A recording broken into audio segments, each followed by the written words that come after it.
Chinatown is located just next to Little Italy in Manhattan, but despite its close proximity, Cosa Nostra was never able to break through its borders. In fact, for over 100 years it existed in its own bubble, where its people were ignored by the government and forced to look after themselves. With residents of Chinese descent who were considered alien to white America, the people here were isolated and on their own for local governance. It's in this environment that the Tongs developed, and it was through them that the Golden Triangle of Asia replaced the French Connection as America's main supplier of heroin.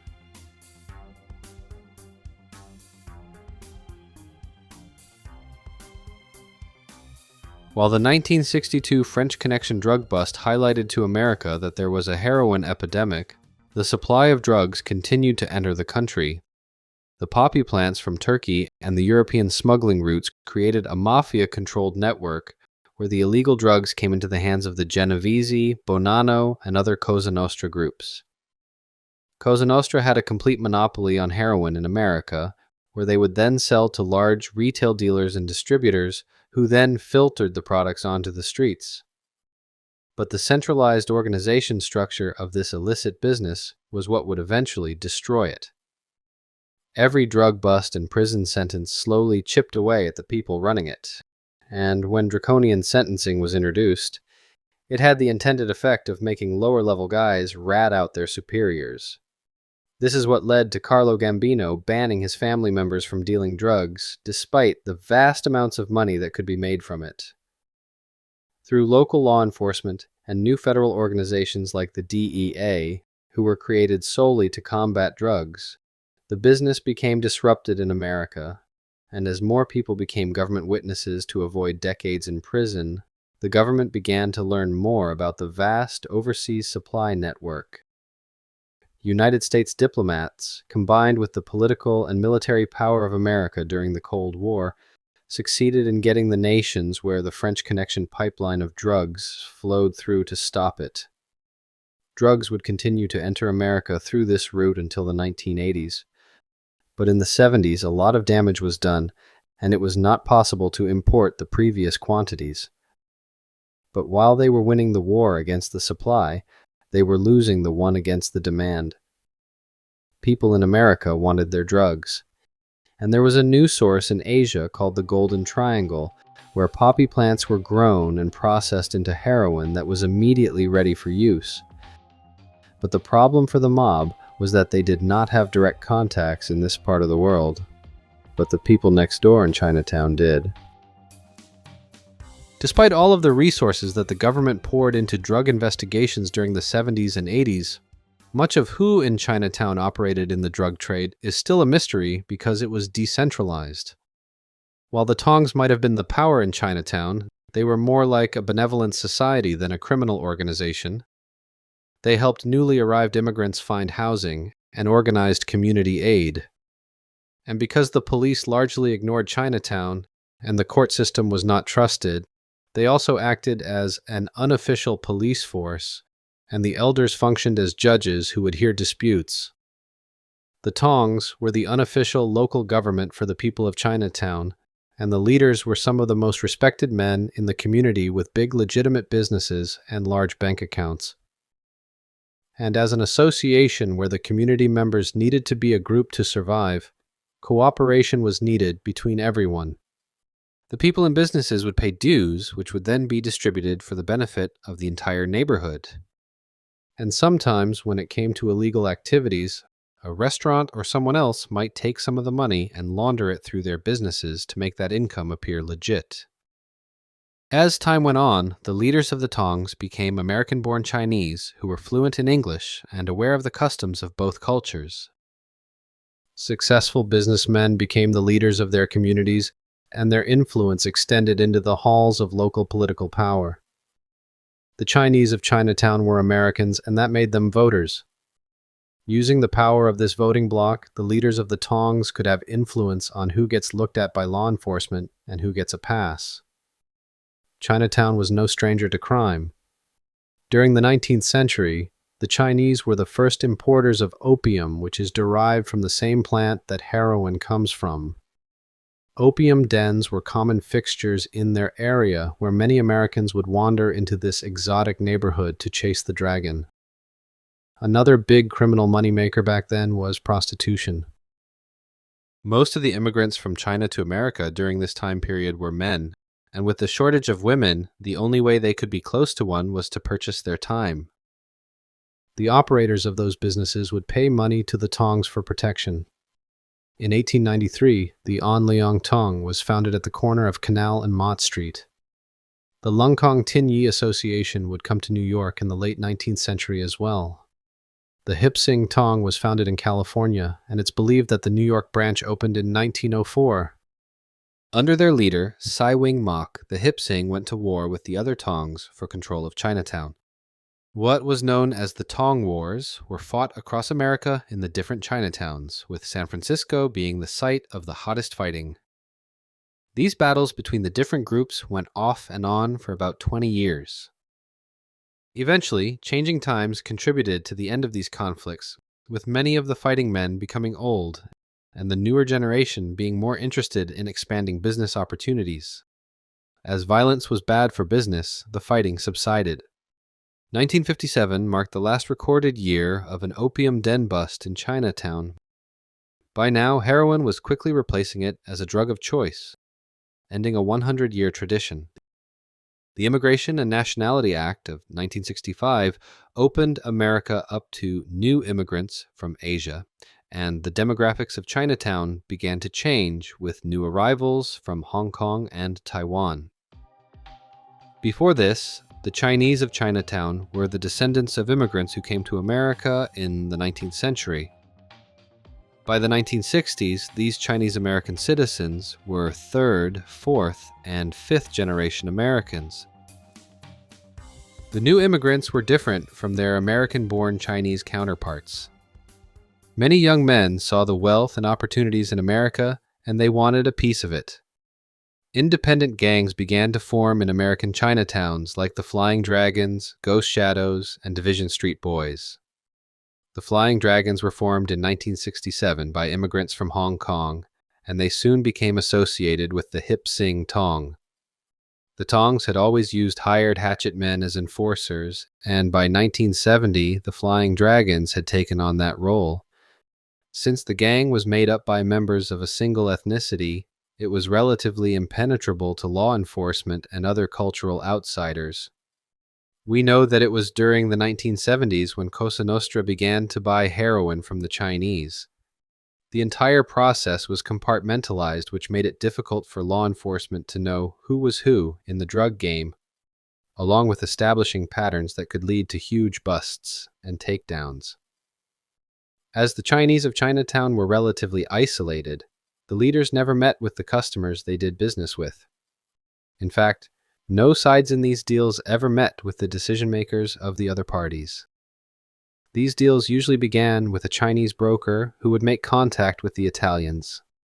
This person on paper would usually be a legitimate business owner without a criminal history, and he would actually be somewhat independent of the drug suppliers. He was like a commercial diplomat, arranging a deal between two parties that would never have direct contact with each other in exchange for a fee. This Chinese person would be known and trusted by his mob contacts to not be an informant or someone looking to rip them off. Sometimes they were introduced through a mutual third party, while other times they might have an existing relationship through gambling or other established criminal activities. The broker would meet with the mobsters at a neutral location like a restaurant, and these places would almost never be used twice. Here they would discuss quantities, payment terms, timing windows, and risk tolerance. If it seemed like law enforcement was cracking down on drug deals, they would postpone theirs as the city felt too hot to do business right at that moment. The source of the heroin would never be discussed, and if the Italians asked, this was seen as a red flag, and the Chinese would stop the deal. Almost any questions about how they did business on their side was off limits. Payments were often made in advance, and money was never directly given to the broker. Instead, the cash was usually given to several different businesses associated with the sellers to be laundered.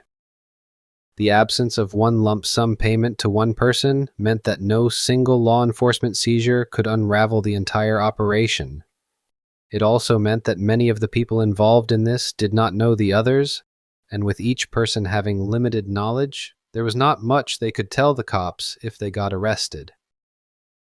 The drugs would later be waiting in a location like an apartment, and the mobsters were given instructions on where to go, at what time, and where to find the key. This contactless delivery made it so that the only person the mob had contact with was just the broker, and this person never had direct contact with the drugs or the money. Brokers were often rotated to limit the scope of the DEA, knowing who was who in the operation. While law enforcement noticed patterns, they were unable to penetrate deep enough into the Chinatown underworld to know who was controlling things behind the scenes. Tong elders were better insulated than the Mafia bosses. It was through the importer-exporter Chinese businessmen that the heroin entered America, usually smuggled into products that would be sold in shops. If a container was stopped and searched, the importers could always claim that they did not know the drugs were in there as they did not pack it. A new company would then begin to receive the shipments as the old one was now under scrutiny, but another bust would not materialize as everyone was too careful. Chinese immigrants began to establish themselves in Chinatown during the 1850s. This meant that the Tong elders of the 1970s had ancestors that had been in the country longer than a good percentage of white Americans, especially the Italians. The newly arrived immigrants from Asia saw the wealth that the leaders of the Tongs had, and they wanted a piece of it. By the 1980s, heroin smuggling through Europe had fully collapsed as a result of the pizza connection prosecutions. The Italian Mafia had lost their exclusive supply while American demand to get high was rising. Gangs like the Flying Dragons and Ghost Shadows saw an opportunity to get rich quick, and they went with it. While the Tongs focused on supply, the gangs decided to specialize in retail, which was inherently riskier. As the Tongs preferred to stay in the shadows and be discreet, they often would avoid doing business with the gangs, who now considered themselves to be independent. This forced the gangs to either buy from independent brokers that represented Golden Triangle suppliers, not doing business with the Tongs, or they went to secondary resellers across all ethnic groups. As these gangs rose in power and wealth, they soon came into conflict with each other. The Hong Kongese Flying Dragons, associated with the Hip Sing Tong, had a gang war with the Taiwanese Ghost Shadows that were associated with the On Leong Tong during the 1980s. The fighting only stopped when the Ghost Shadows were taken down by the federal government through a massive RICO indictment. In 1983, Michael Chen, the leader of the Flying Dragons, was murdered. It's believed that his death was the result of internal disputes in the gang about them expanding their role in the drug business. Johnny Eng, nicknamed Machine Gun Johnny, became the group's next leader. He was born in Hong Kong in 1958 and came to New York as a child, where he later joined the gang in his teen years. Before Johnny Eng, law enforcement and the public only knew of a few isolated individuals from Chinatown who were involved in the heroin business, and they were all low-level with limited knowledge about the expanded operation. More often than not, these people were the brokers and not the managers. Johnny Eng saw this carefully designed network to limit exposure as a weakness, since the Tongs were leaving a lot of money on the table in order to manage their risk. Eng decided to vertically integrate the Flying Dragons as a supplier and retailer, which eliminated the need for a broker. Using his own connections in Hong Kong, Eng arranged for heroin to be smuggled in from the Golden Triangle. Once in Hong Kong, the heroin would be hidden in toys, stuffed animals, canned food, machine parts, and false luggage compartments. Some would be smuggled into container shipments, while the others would be given to drug mules who often did not know what they had. This would then be brought into the United States on commercial flights, where it would then be delivered to the Flying Dragons. The key factor for this strategy to work was frequency, because many of the couriers would be caught by customs enforcement with the shipments becoming lost. But this was seen as a cost of doing business. Once the Flying Dragons had possession of the heroin, it was processed into a network of safe houses with only trusted gang members being involved in the stage. From here, it would then be distributed to high and mid-level dealers. While Eng was independent of the Tongs, he did not alienate them. It's believed that the Hipsong Tong laundered money for him in exchange for a fee, and they also provided as much political protection as they could. But when you are a big-time drug dealer with many of your shipments being seized, you tend to get noticed by the DEA, and because the Flying Dragon's heroin business was centralized, patterns started to become obvious to investigators. Hundreds of kilos are believed to have been imported by the group. The DEA began arresting low-level members, and the threat of long prison sentences caused many to flip and inform on their bosses. Eventually, they learned about the leader Johnny Eng and built a case against him. But before he could be captured, Eng fled to Hong Kong. He was arrested there in 1989 and spent 2 years in the court system there trying to fight extradition to the United States. In 1991, he was sent back, and in 1992, he was convicted on 14 counts of heroin smuggling and conspiracy. The following year, he was sentenced to 24 years in prison plus fined $3.5 million. The government also confiscated his 200-acre estate in Pennsylvania, which was reportedly used for machine gun practice by the Flying Dragons. The government continued to relentlessly investigate and prosecute the Flying Dragons. By the mid-1990s, what was once a multi-million-dollar organization with around hundreds of members was now defunct. Organized crime in Chinatown is now largely dominated by various triad groups whose leadership is based in Asia. The Tongs still exist today as community associations. Any evidence of if they are still involved in crime is even murkier now than it was 50 years ago. Drug smuggling into the United States is now largely dominated by Latin American cartels, with heroin from the Golden Triangle largely entering countries like Mexico for later distribution into the United States. Cosa Nostra once dominated and controlled this business. Nowadays, if they are involved, they're just small customers in a larger chain. Another example of how organized crime in America is always in a constant state of change.